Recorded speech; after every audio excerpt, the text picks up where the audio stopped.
ദില്ലിയിൽ ഒരു നിർണായക നീക്കം നടത്തി. ആ നീക്കം എന്ന് പറയുന്നത് ചന്ദ്രബാബു നായിഡുവും രാഹുൽ ഗാന്ധിയും നടത്തിയ ചർച്ചയാണ്. ഈ ചർച്ചയിൽ ചില കാര്യങ്ങൾ അവർ കണക്ക് കൂട്ടി മുന്നിലോട്ട് വെച്ചു. അതിലൊന്നാണ് കോൺഗ്രസിന് മറ്റുള്ളവരുടെ പിന്തുണയൊക്കെ കൂടി 290 മുതൽ 300 സീറ്റ് വരെ ലഭിക്കുമെന്നും രാഹുൽ ഗാന്ധി തന്നെ പ്രധാനമന്ത്രിയാകുമെന്നുമുള്ളതായിരുന്നു അവിടെ നിന്നും കണക്ക് കൂട്ടിയത്.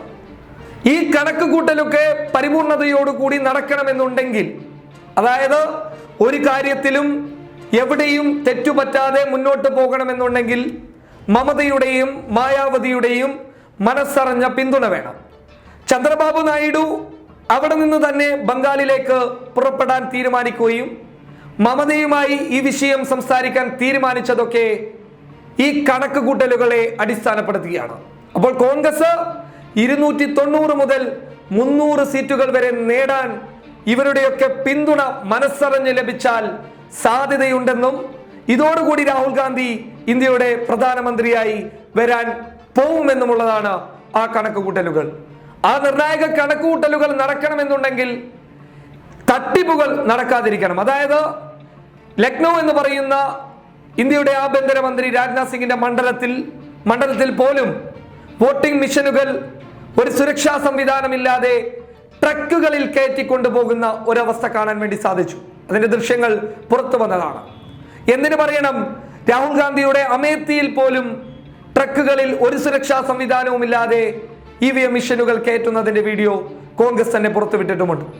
അപ്പോൾ ഒരു കാര്യം വ്യക്തമെന്ന് പറയുന്നത്, വോട്ടിംഗ് മെഷീനുകളിൽ അട്ടിമറി നടന്നില്ലെങ്കിൽ ചന്ദ്രബാബു നായിഡുവും രാഹുൽ ഗാന്ധിയും ദില്ലിയിൽ നടത്തിയ ചർച്ച വിജയകരമാകും എന്നുള്ളതാണ്. മെയ് 21 പ്രതിപക്ഷ പാർട്ടികളുടെ യോഗത്തിൽ വ്യക്തമായിട്ടുള്ള കണക്കുകളൊക്കെ കൂട്ടിയും കുറച്ചും മുന്നോട്ട് വെച്ച് മെയ് 23 തിരഞ്ഞെടുപ്പ് ഫലം പുറത്തു വന്നതിന് ശേഷം ഒരു അട്ടിമറിക്ക് ഇടയാക്കാതെ കൃത്യമായ കണക്കുകൂട്ടലുകൾ അനുസരിച്ച് രാഷ്ട്രപതിയെ കണ്ടു കഴിഞ്ഞാൽ ആ നിർണായക നീക്കത്തിന് ഒരു പരിപൂർണമായിട്ടുള്ള വിജയം നേടാൻ സാധിക്കുമെന്നുള്ളതാണ് വിലയിരുത്തൽ. അതായത് 300 സീറ്റുകൾ നേടി ആ വമ്പൻ കൂറ്റൻ വിജയത്തിലേക്ക് കോൺഗ്രസ് മറ്റുള്ളവരുടെ പിന്തുണയോടുകൂടി കടന്നു പോകും എന്നുള്ളതാണ് യാഥാർത്ഥ്യം. മറ്റൊന്ന്, ഈ നിർണായക നീക്കത്തെ പൊളിച്ചെഴുതാനും സാധ്യതയുണ്ട്. അതായത് BJPയുടെ ചില തന്ത്രങ്ങൾ അണിയറയിൽ ഒരുങ്ങുന്നു എന്നുള്ളതാണ്. അതായത് ആന്ധ്രയിലെ YSR കോൺഗ്രസ് ജഗൻമോഹൻ റെഡ്ഡിയെ ചാക്കിടാനുള്ള നീക്കവും KCRനെ ചാക്കിടാനുള്ള നീക്കവും BJP കണിയറയിൽ വെച്ച് നടക്കുന്നുണ്ട് എന്നുള്ളതാണ് ലഭിച്ച റിപ്പോർട്ടുകൾ വ്യക്തമാക്കുന്നത്. അങ്ങനെ ഒരു നീക്കത്തിൽ നിന്നും താൻ ഉണ്ടാവില്ല എന്നുള്ളത് KCR വെളിപ്പെടുത്തിയത് കൊണ്ട് തന്നെ അടുത്തത് YSR കോൺഗ്രസിന്റെ ജഗൻമോഹൻ റെഡ്ഡിയാണ്.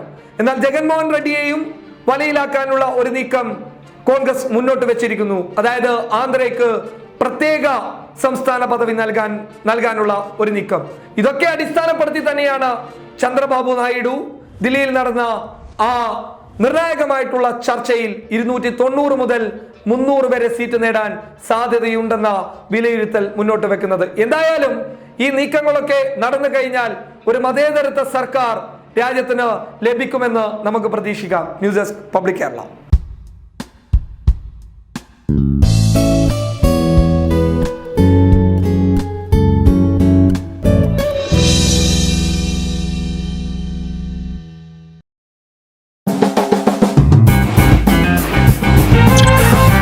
Let's go.